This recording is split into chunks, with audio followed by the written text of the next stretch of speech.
نحمده ونصلي ونسلم على رسوله الكريم اما بعد فاعوذ بالله من الشيطان الرجيم بسم الله الرحمن الرحيم وذا النون إذ ذهب مغاضبا فظن أن لن نقدر عليه فنادى في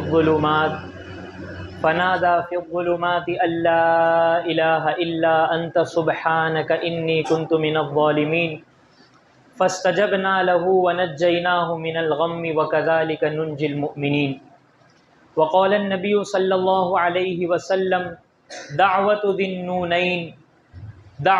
النون وهو في بطن الحوت لا إله إلا أنت سبحانك إني كنت من الظالمين فإنه لم يدع بها مسلم في شيء قط إلا استجاب الله له بها او کما قال علیہ الصلاۃ والسلام۔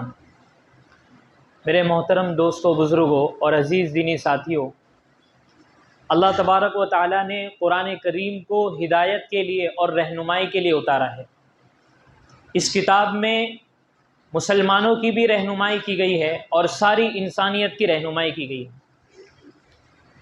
اللہ تعالیٰ نے اس کتاب کے ذریعے سے ہماری نظریاتی رہنمائی بھی کی ہے اور اخلاقی رہنمائی بھی کی ہے۔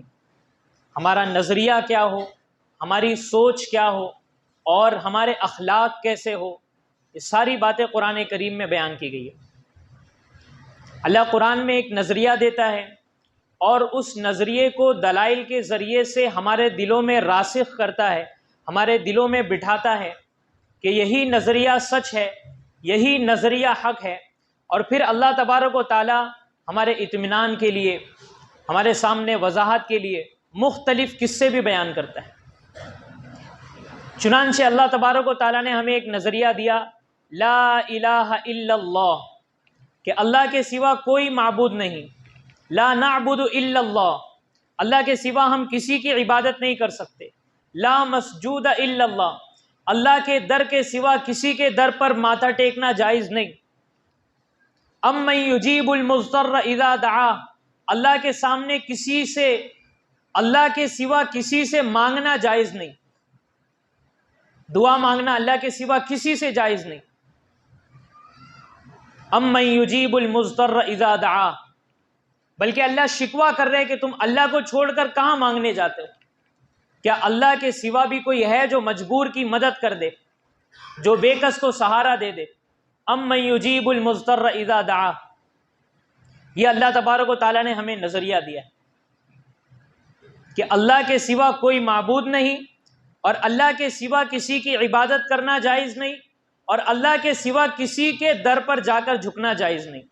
سجدہ صرف اللہ کی بارگاہ میں ہوگا، اللہ کے لیے ہوگا، اللہ کے علاوہ کسی کے سامنے سجدہ نہیں ہو سکتا۔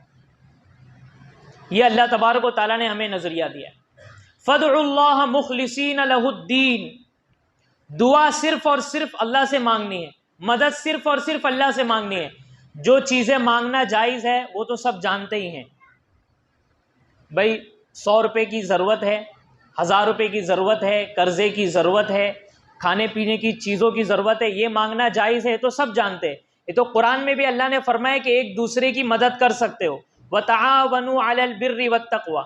یہ جو کچھ گمراہ لوگ، جاہل لوگ ہم مسلمانوں کے اندر شرک کو پھیلا رہے ہیں، جاہلیت کی رسموں کو زندہ کر رہے ہیں کہ اللہ کے سوا، اللہ کے علاوہ کسی اور کو سجدہ کرو، اللہ کے سوا کسی کے سامنے جا کے مانگو، اپنی منتیں رکھو، اپنی منادیں رکھو، ان کے در پہ جاؤ، ان کے در پہ حاضری دو، تمہاری جھولی بھر جائے گی۔ یہ جو گمراہی پھیلا رہے ہیں، یہ کہتے ہیں کہ اللہ کے سوا جب مانگنا جائز نہیں تو باہر مانگنے والوں کو تم دیتے کیوں؟ پھر کسی اور سے مدد کیوں مانگتے ہو؟ پھر کسی اور سے کام کیوں کراتے ہو؟ بھئی یہ تو اللہ نے اس کی اجازت دی ہے، وَتَعَاوَنُوا عَلَى الْبِرِّ وَالتَّقْوَى، نیکی کے کام میں ایک دوسرے کی مدد کرو۔ زکوٰۃ دو، خُذْ مِنْ أَمْوَالِهِمْ صَدَقَةً، مالدار لوگ زکوٰۃ نکالے دیں، اور غریب لوگوں کے لیے زکوٰۃ لینا جائز ہے، اللہ نے ان کے لیے حلال کر دیا۔ لیکن جہاں اللہ کے سوا کسی سے مدد مانگنا جائز نہیں ہے، وہاں صرف اللہ سے مدد مانگی جائے گی۔ اولاد دینا یہ اللہ کا کام ہے، یہب لمن یشاء اناثا، اولاد دینا اللہ کا کام ہے۔ ما فوق الاسباب، مدد کرنا یہ اللہ کا کام ہے۔ بغیر اسباب کے مدد کرنا یہ اللہ کا کام ہے. بغیر اسباب کے کوئی انسان کسی کی مدد نہیں کر سکتا. دعا کر سکتا ہے. میرے پاس کوئی پیسہ مانگنے آیا کہ بھائی جان 5,000 روپیہ دے دیجئے، جیب میں ہے دے دوں گا، کسی سے لے کر دے دوں گا، نہیں دے سکتا ہوں تو کہوں گا بھائی دعا کروں گا کہ اللہ تمہیں 5,000 روپے دلا دے. بغیر اسباب کے میں اس کو چھو منتر کر کے یا آسمان کے خزانوں میں ہاتھ ڈال کر یا زمین کو چیر کر اس کے خزانوں میں ہاتھ ڈال کے میں نہیں نکال سکتا. یہ اللہ کی قدرت کامل ہے. وَلِلَّهِ خَزَائِنُ السَّمَاوَاتِ وَالْأَرْضِ لَهُ مَقَالِيدُ السَّمَاوَاتِ وَالْأَرْضِ. زمین و آسمان کی چابیاں اللہ کے پاس ہے. زمین اور آسمان کے خزانے اللہ کے قبضے قدرت. تو بہرحال یہ اللہ تبارک و تعالیٰ نے ہمیں جو نظریہ دیا ہے، توحید کا نظریہ، خالص توحید کا نظریہ، اس کو پھر سمجھانے کے لیے اللہ تبارک و تعالیٰ نے قرآن کریم کے اندر مختلف واقعات بیان کیے ہیں. ان میں سے ایک واقعہ ہے حضرت یونس علیہ السلام کا واقعہ. اس واقعے ذریعے سے اللہ تبارک و تعالیٰ نے ہمیں یہ سکھایا ہے کہ توحید خالص ہونی چاہیے. توحید میں شرک کی ملاوٹ نہیں ہونی چاہیے. تو اللہ کی توحید میں کوئی مخلوق شریک نہیں ہونی چاہیے. ہماری توحید بالکل خالص پیور ہونی چاہیے. یہ اس واقعے کے ذریعے سے اللہ تبارک و تعالیٰ نے ہمیں سمجھایا.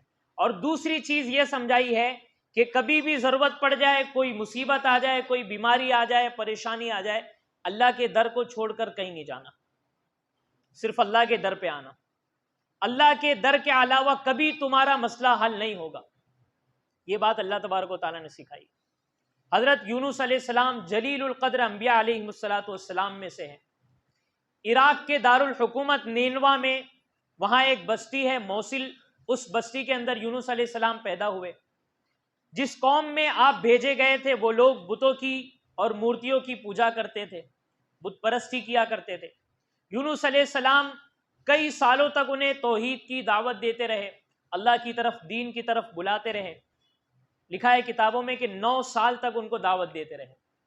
لیکن ان کی قوم نے ان کو جھٹلا دیا، ان کی دعوت کو ٹھکرا دیا، ان کی بات کو، ان کی دعوت کو قبول نہیں کیا. تو یونس علیہ السلام نے ان کے لیے بد دعا کرنی چاہیے. تو اللہ تبارک و تعالیٰ نے فرمایا کہ یونس تھوڑا رک جائے، صبر کرے اور تھوڑا دعوت دے. اب اگر یہ لوگ نہیں مانیں گے تو میں اپنا عذاب نازل کروں گا، جیسا کہ میری سنت اور عادت رہی ہے. یونس علیہ السلام نے اپنی قوم کو پھر ڈرایا کہ لوگوں ڈر جاؤ، اللہ کی عبادت کرو، شرک چھوڑ دو ورنہ اللہ کا عذاب آئے گا. ان کو 3 دن کی یا 40 دن کی مہلت دی کہ اگر تم نے میری دعوت کو ٹھکرایا، قبول نہیں کیا تو تم پر اللہ کا عذاب آئے گا. وقت گزرتا رہا یہاں تک کہ وہ میعاد پوری ہو گئی. قوم انتظار میں تھی. قوم کے لوگ جمع ہوئے، مشورہ کیا کہ بھئی یہ وہ آدمی ہے جس نے کبھی جھوٹ نہیں بولا ہے، تو کہیں اس کی بات سچی نہ ہو جائے، اللہ کا عذاب نہ آ جائے. تو مشورہ یہ ہوا کہ دیکھتے ہیں، اگر یہ ہمارے ساتھ ٹھہرے رہتے ہیں اس کا مطلب عذاب نہیں آئے گا، اور اگر یہ یہاں سے چلے جاتے ہیں اس کا مطلب اللہ کا عذاب آنے والا ہے. کیونکہ اللہ کی یہ عادت رہی ہے کہ جب اللہ اپنے عذاب کو بھیجتے ہیں تو نبی کو اور ان کے متبعین کو وہاں سے ہجرت کرنے کا حکم دیتے کہ آپ یہاں سے نکل جاؤ، نافرمانے کے اوپر عذاب آئے گا. مشورہ ہوا یہ.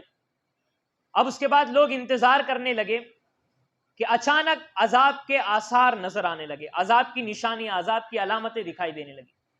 اب وہ یونس علیہ السلام کو تلاش کرنے لگے تو پتہ چلا کہ یونس علیہ السلام بھی غائب، موجود نہیں ہیں. اب قوم کے لوگ گھبرا گئے. ابھی اصل عذاب آیا نہیں تھا، عذاب کی نشانی آئی تھی. جیسے بارش آنے سے پہلے ہوائیں چلتی ہے، بادل آ جاتے تو پتہ چلتا ہے کہ اب بارش ہونے والی ہے. تو عذاب کی نشانی آئی تھی، اصل عذاب آیا نہیں تھا. قوم ڈر گئی، دل میں اللہ کا خوف پیدا ہوا. سب کو جمع کیا، بچوں کو ان کی ماؤں سے جدا کر دیا، جانوروں کے بچوں کو بھی ان کے ماؤں سے جدا کر دیا. بچے، بوڑھے، جوان، مرد، عورت سب ایک جگہ جمع ہو کر رونے لگے، اللہ کی بارگاہ میں گڑ گڑانے لگے، اللہ کے سامنے معافی مانگنے لگے، اپنے شرک سے سچی پکی توبہ کی. اس توبہ کی برکت سے اللہ تبارک و تعالیٰ نے اپنے آنے والے عذاب کو روک دیا. یونس علیہ السلام کو اللہ کی طرف سے حکم نہیں آیا تھا کہ آپ بستی چھوڑ کر چلے جائیں. اللہ نے یہ تو کہا تھا کہ ان کو سمجھاؤ اور نہیں سمجھیں گے تو میں اپنا عذاب نازل کروں گا. لیکن ابھی صریح حکم نہیں آیا تھا کہ آپ بستی چھوڑ کے نکل جائیں. یونس علیہ السلام سمجھے کہ اب اللہ کا عذاب آئے گا، مجھے یہاں سے نکل جانا چاہیے. انہوں نے اپنا اندازہ لگایا. یہاں پر بعض لوگوں کو یہ غلط فہمی ہوئی ہے، جناب ابو الاعلیٰ مودودی صاحب ہے اور ان کے جو متبعین ہیں، ان کی کتابیں پڑھنے والے، اللہ ان کی مغفرت فرمائے، اللہ ان پہ رحم فرمائے. ان کو یہ غلط فہمی ہوئی، انہوں نے اپنی کتاب میں لکھا ہے کہ یونس علیہ السلام نے فریضہ رسالت کی ادائیگی میں کوتاہی کر دی تھی، یعنی دعوت کا کام جیسا کرنا چاہیے تھا ویسا نہیں کیا. نعوذ باللہ. نبی ہی اگر دعوت کے کام کا حق ادا نہ کرے تو کون ادا کر سکتا ہے؟ نبی تو دنیا میں آتا ہی دعوت کے کام کے لیے ہے، اس کا کام ہی اور مشن ہی دعوت ہوتا ہے. اگر نبی دعوت کے کام میں کوتاہی کر دے تو کون ہوگا؟ فریضہ رسالت میں کوئی کوتاہی نہیں ہوئی، 9 سال تک دعوت دیتے رہے. اصل جس بات پر یونس علیہ السلام کا مواخذہ ہوا تھا اور جو پریشانی آگے آئی تھی، مچھلی کے پیٹ میں ڈالا گیا تھا، اس کی وجہ یہ تھی کہ حضرت یونس علیہ السلام نے انتظار نہیں کیا اللہ کے حکم کا، سری حکم کا. انہوں نے یہ سمجھے کہ اللہ کا حکم یہ ہوگا کہ میں بستی چھوڑ کے چلا جاؤں، بس اس بات پر، حالانکہ معمولی بات ہے، لیکن اللہ، یونس علیہ السلام نبی ہے، ان کی شان کے مقابلے میں بات بڑی ہے، اس وجہ سے اللہ تبارک و تعالیٰ نے مواخذہ فرمایا. کہا جاتا ہے نا حسنات الابرار سیئات المقربین، بڑے لوگوں کی چھوٹی بات بھی بہت بڑی بن جاتی. تو بہرحال اس بات پر اللہ تبارک و تعالیٰ نے ان کی پکڑ فرمائی.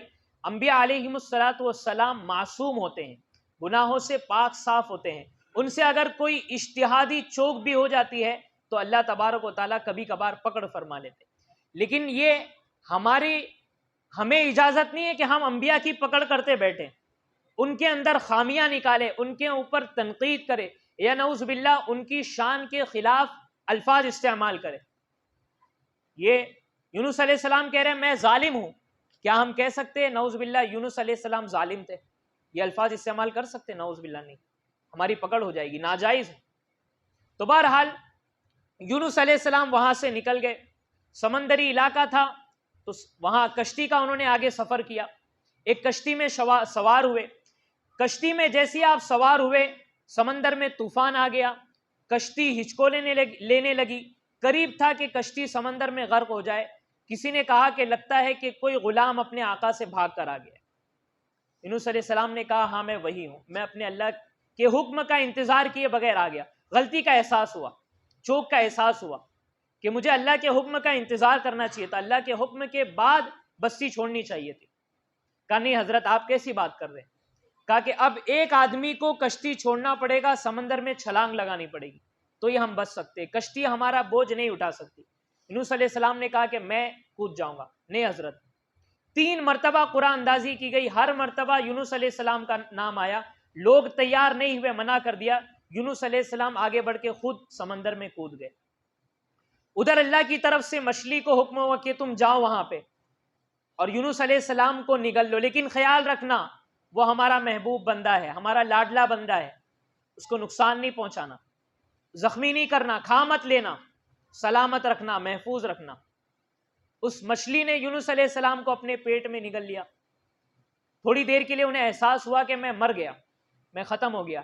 لیکن جب انہوں نے دیکھا کہ ان کا جسم حرکت کر رہا ہے، ہاتھ پیر ہل رہے ہیں، زبان ان کی ہل رہی ہے، تو ان کو احساس ہوا کہ نہیں میں زندہ ہوں. اور پھر انہوں نے آوازیں سنی کہ سمندر کی مخلوق اللہ کی تسبیح بیان کر رہی ہے. سمندر میں جتنی مخلوق ہے تسبیح بیان کر رہی ہے، مچھلی بھی تسبیح بیان کر رہی ہے. انہوں نے بھی تسبیح بیان کی، لا الہ الا انت سبحانک انی کنت من الظالمین. میرے بھائیوں اس کائنات میں ہر مخلوق تسبیح کرتی ہے. اللہ قرآن میں فرماتا ہے وَإِن مِّن شَيْءٍ إِلَّا يُسَبِّحُ بِحَمْدِهِ وَلَٰكِن لَّا تَفْقَهُونَ تَسْبِيحَهُمْ. کائنات کا ذرہ ذرہ اللہ کی تسبیح بیان کرتا ہے، لیکن تمہیں سمجھ نہیں آتا، تم سن نہیں سکتے. وہ بھی اللہ کا نظام ہے، کیونکہ اگر ہمیں سنائی دینے لگے گا نا تو ہمارا امتحان ہی ختم ہو جائے گا. ہم کبھی غافل نہیں ہوں گے. ساری مخلوق تسبیح کر رہی ہے اور ہم تسبیح نہ کریں، ایسا کیسے ہو سکتا ہے؟ تو ہمارے امتحان کے لیے اللہ تبارک و تعالی ہمیں سناتے نہیں ہے، ورنہ ساری مخلوق تسبیح کر رہی ہے. اور افسوس ہے اس مسلمان پر جو فرض نماز کے بعد 33 مرتبہ بھی سبحان اللہ نہیں پڑھ سکتا، 10 مرتبہ بھی نہیں پڑھ سکتا. اور سونے سے پہلے 33 مرتبہ سبحان اللہ نہیں پڑھ سکتا. کائنات کی ساری مخلوق تسبیح کر رہی ہے، افسوس ہے اس مسلمان پر جو 33 مرتبہ 10 مرتبہ اللہ کی تسبیح بیان نہیں کر سکتا، اللہ کی تحمید نہیں بیان کر سکتا. حالانکہ دنیا اور آخرت کے بڑے بڑے فضائل بیان کیے گئے ہیں. حدیث میں کہا گیا ہے کہ یہ جو نماز کے بعد اور سونے سے پہلے 33 مرتبہ تسبیح فاطمی کا عمل ہے، یہ عمل بہت چھوٹا ہے لیکن اللہ کی طرف سے دنیا اور آخرت کے بڑے بڑے وعدے اس کے اوپر کیے گئے. بڑے بڑے وعدے، دنیا اور آخرت کے بڑے بڑے مسائل اس سے حل ہو جاتے ہیں. کم از کم 10 مرتبہ سبحان اللہ پڑھ لیا کرے ہر فرض نماز کے بعد. 10 مرتبہ سبحان اللہ، 10 مرتبہ الحمدللہ، 10 مرتبہ اللہ اکبر. بہرحال یونس علیہ السلام 3 دن یا 7 دن یا 40 دن، مختلف روایتیں، مچھلی کے پیٹ میں رہے. اللہ کی پاکی بیان کی، نماز پڑھی، اللہ سے توبہ استغفار کیا، اللہ کی طرف رجوع کیا. پھر اللہ تبارک و تعالیٰ نے مچھلی کو اوپر لائے اور اس مچھلی نے ایک میدان کے اندر یونس علیہ السلام کو ڈال دیا. اور پھر اس کے بعد یونس علیہ السلام کو اللہ تبارک و تعالیٰ نے شفا دی، صحت دی. بہت کمزور ہو گئے تھے، جیسا کہ وہ بچہ جو پیدا ہونے کے وقت کمزور ہوتا ہے یا پرندے کا بچہ ہوتا ہے، مرغی کا بچہ ہوتا ہے، ویسے کمزور ہو گئے تھے. اللہ تبارک و تعالیٰ نے انہیں صحت دی اور پھر وہ واپس اپنی قوم کے اندر آئے. تو یہ واقعہ یونس علیہ السلام کا اللہ تبارک و تعالیٰ نے بیان کیا ہے. اس کے ذریعے سے ہمیں پیغام دیا گیا ہے کہ اللہ کے سوا ہمارا کوئی ماوا ملجا نہیں ہے، اللہ کے سوا ہماری کوئی جائے پناہ نہیں ہے، اللہ کے علاوہ کوئی ہمارے مسائل کو حل کرنے والا نہیں. فَفِرُّوا إِلَى اللَّهِ، ہمارے سارے مسائل کا حل یہ ہے کہ ہم اللہ کی طرف رجوع کریں، اللہ کی طرف دوڑے، اللہ کی طرف بھاگے، اللہ کی بارگاہ میں جائے. اور لا الہ الا انت سبحانک انی کنت من الظالمین، اس کو صرف زبان سے پڑھنا ہی نہیں ہے بلکہ اس کو دل سے سمجھنا ہے، اس کے معنی اور مفہوم کو دماغ میں بٹھانا ہے، تب جا کے یہ اثر دکھائے گا. پھر 1.25 لاکھ بار پڑھنا بھی ضروری نہیں ہے، ایک مرتبہ بھی اگر دل سے پڑھ لیں گے اللہ دعائیں قبول کر لیں گے. لوگ کہتے ہیں نا 1.25 لاکھ بار پڑھنا چاہیے، تو یہ کسی حدیث میں تو نہیں ہے، بزرگان دین کا مجرب عمل ہے، کرنا جائز ہے، کر سکتے ہیں. لیکن کوئی 2 مرتبہ بھی پڑھ لے، 50 مرتبہ بھی پڑھ لے، اللہ اس کی دعا قبول کر لیں گے. اور اگر دل سے نہ پڑھے، معنی کا پتہ ہی نہیں ہے، شرک بھی ہو رہا ہے، اللہ کی نافرمانیاں بھی ہو رہی ہے، تو کروڑوں مرتبہ بھی پڑھ لے کوئی فائدہ نہیں. لا الہ الا انت سبحانک انی کنت من الظالمین. 3 مفہوم ہے اس کے، 3 مفہوم. لا الہ الا انت سبحانک انی کنت من الظالمین. پہلا مفہوم ہے توحید، کہ اللہ کے سوا میرا کوئی معبود نہیں، شرک کو نکال دینا ہے. سبحانک، دوسرا مفہوم یہ ہے کہ اللہ کی ذات پاک ہے، اللہ تعالیٰ کسی پر ظلم نہیں کرتا، اللہ کسی پر پریشانی ڈالتا ہے، کسی کو بیمار کرتا ہے، کسی کو مصیبت میں ڈالتا ہے، کسی کے گھر میں میت ہو جاتی ہے، کاروبار میں نقصان ہو جاتا ہے، کسی عورت کا شوہر خراب نکلتا ہے، کسی شوہر کی بیوی خراب نکلتی ہے، بچے کبھی نافرمان نکلتے ہیں، نوکری چھوٹ جاتی ہے، آپس میں جھگڑے ہو جاتے ہیں، خاندان میں لڑائیاں ہو جاتی ہے. دنیا بھر کی جو بھی پریشانی ہو، یہ اللہ کی طرف سے ظلم نہیں ہوتا کہ اللہ میرے ساتھ ہی ایسا کیوں ہوا. اللہ کسی پر ظلم نہیں کرتے. لا الہ الا انت سبحانک، اللہ کی ذات پاک ہے، اس کا اقرار کرنا چاہیے. آج آپ دیکھ لیں اکثر لوگوں کا یہ حال ہے کہ اللہ سے بدگمان ہے، اللہ نے میرے ساتھ ہی ایسا کیوں کیا، میرے ساتھ ہی ایسا کیوں ہوتا ہے، ہمارے گھر میں ایسا کیوں ہوتا ہے. عورتیں بھی عورتیں آتی ہیں، شکایتیں کرتی ہیں کہ مفتی صاحب ہم تو اتنا قرآن پڑھ رہے ہیں، ہم اتنی تسبیح کر رہے ہیں، پھر بھی ہمارے ساتھ ہی ایسا کیوں ہو رہا ہے. یعنی آپ سوچیں دیندار عورتیں شکایتیں کر رہی ہیں، نعوذ باللہ اللہ کو ظالم کہہ رہی ہے، تو بے دین عورتوں کا کیا حال ہوگا.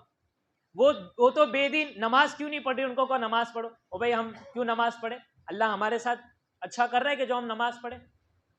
تو سبحانک، اپنے دل میں یہ بات بٹھا لے، نظریہ بٹھا لے کہ اللہ کی ذات پاک ہے، سبحانک. اور تیسرا مفہوم انی کنت من الظالمین، ظالم تو یا اللہ میں ہوں، آپ نہیں ہیں. انی کنت من الظالمین، گناہ کر کر کے میں نے ظلم کیا.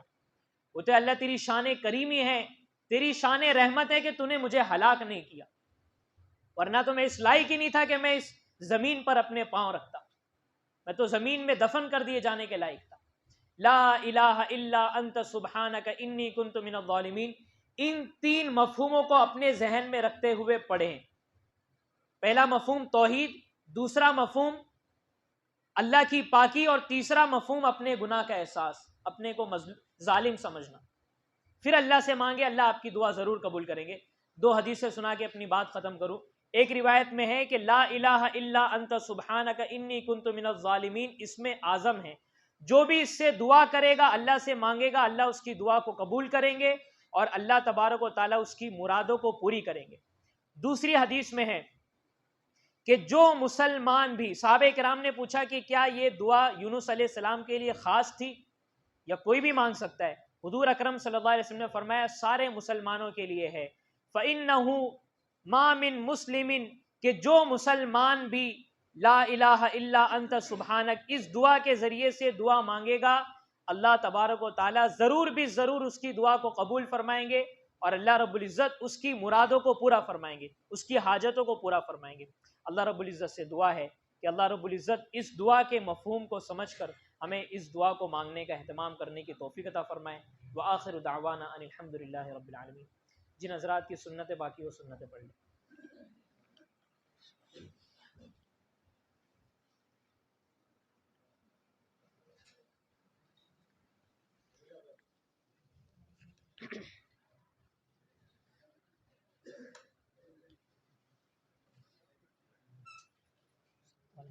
گھڑی پیچھے ہے کیا؟ ہاں